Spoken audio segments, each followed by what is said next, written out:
Hi friends, কেমন আছো তোমরা? আবার তোমাদের জন্য একটা নতুন রেসিপি নিয়ে এলাম। আজকে আমি ডিম করব। ডিম একটু অন্যভাবে করব। কিভাবে করব সেটা তোমরা দেখতে দেখো। তোমাদের প্রথমেই বলে রাখছি, এই যে আমি 4টে ডিম এটা সেদ্ধ করে নিয়েছি এবং এই দেখো এটা অল্প করে এরকম কেটে নিয়েছি।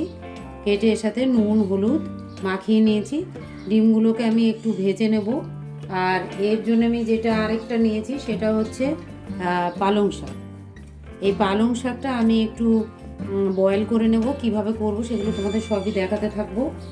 আর হচ্ছে পেঁয়াজ পেঁয়াজ রসুন আর 3টে লঙ্কা আমি নিয়ে নিয়েছি। এইগুলো আমি অল্প হালকা ভাজা করে তারপরে গ্রাইন্ড করে নেব। আমার কাছে টমেটো নেই, টমেটো থাকলে আমি টমেটো এর সঙ্গে দিয়ে দিতাম। তার বদলে আমি একটু টমেটো সস ইউজ করব। এবার রান্নাটা আমি কিভাবে করব তোমরা দেখতে থাকো, সঙ্গে থাকো। দেখো, প্রথমেই আমি যেটা করব, আমি একটা বাটিতে একটু জল বসিয়ে দিয়েছি, জলটা গরম হয়ে গেছে। এবার আমি এর মধ্যে পালং শাকগুলো দিয়ে দেবো। অল্প একটু বয়েল করে নেবো পালং শাকগুলোকে বয়েল করে ওটাকেও আমি যেমনি অন্য মশলাগুলো তোমাদের বললাম গ্রাইন্ড করে নেবো একটু ভেজে, তেমনি এটাও আমি একটু হালকা সেদ্ধ করে তারপর গ্রাইন্ড করে নেবো। এরপরে কিভাবে আমি এটা মেশাবো, কিভাবে ডিমের ঝোলটা করব সেটা তোমরা সঙ্গে থেকো এবং দেখতে থেকো। এটা একটু সেদ্ধ আর একটু হোক, একটু নরম তো বেশি দরকার নেই, অল্প হলেই হয়ে যাবে। আর একটু ফুটে উঠলেই আমি নামিয়ে দেবো। শাকটা বয়েল অলরেডি হয়ে গেছে, আমি এটাকে নামিয়ে নিচ্ছি। নামিয়ে জল ঝরিয়ে গ্রাইন্ড করে নেব। দেখো, আমি কড়াই বসিয়ে দিয়েছি। এরপরে আমি প্রথমেই যেটা করব, একটু তেল দিয়ে দিচ্ছি। একটু তেল দিয়ে দিলাম।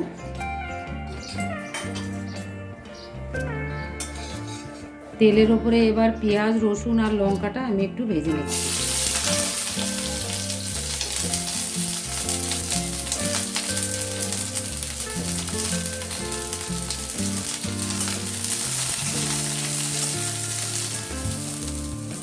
হালকা ভাজা হয়ে গেছে, এবার এটা আমি নামিয়ে নেব। নামিয়ে একটু ঠান্ডা করে গ্রাইন্ড করে নেব।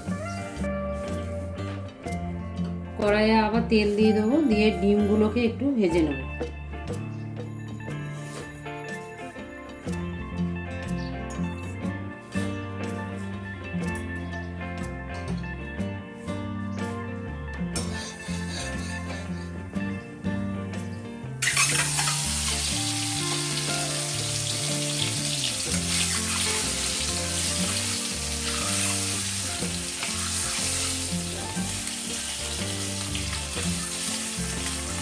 ডিম ভাজা হয়ে গেছে, এবার আমি এগুলোকে নামিয়ে নেব।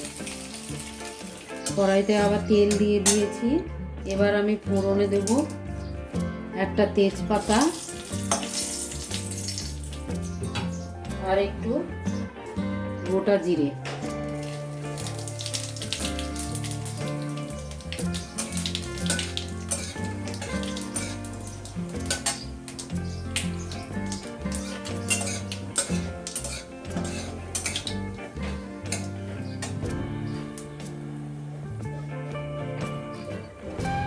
এবার আমি যেটা তখন ভেজে নিলাম পেঁয়াজ রসুন আর একটুখানি লঙ্কা, তার সঙ্গে পালং শাকটাও একসাথে গ্রাইন্ড করে নিয়েছি, ওটা দিয়ে দিচ্ছি।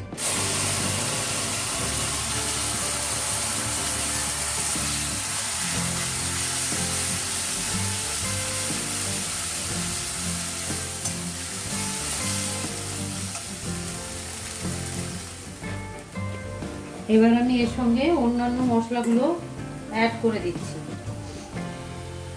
যেমন একটু আদা বাটা দিয়ে দিলাম, নুন হলুদ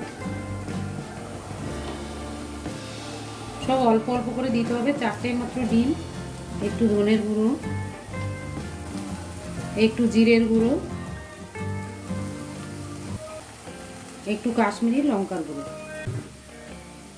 একটু জল দিয়ে দিতে হবে ভালো করে কষানোর জন্য।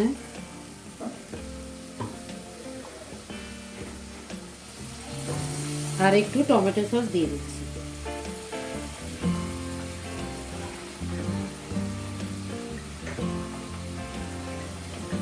এবার এটা ভালো করে কষিয়ে নিতে হবে।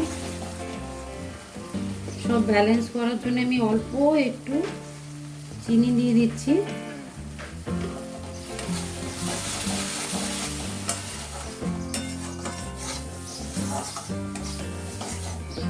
সব কষানো হয়ে গেছে, এবার একটু আমি জল দিয়ে দিচ্ছি।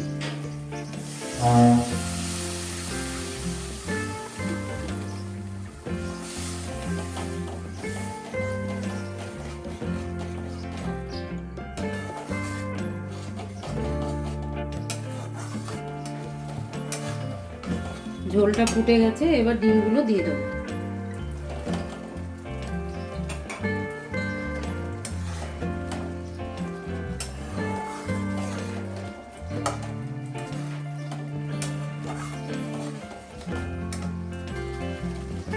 ধনেপাতা কুচি দিয়ে দিচ্ছি।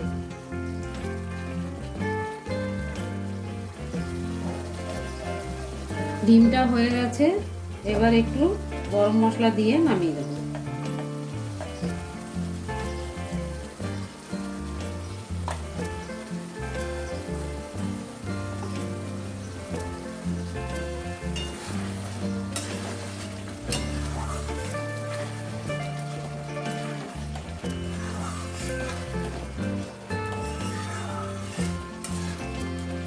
রান্না পুরো রেডি, এবার নামিয়ে নিচ্ছি।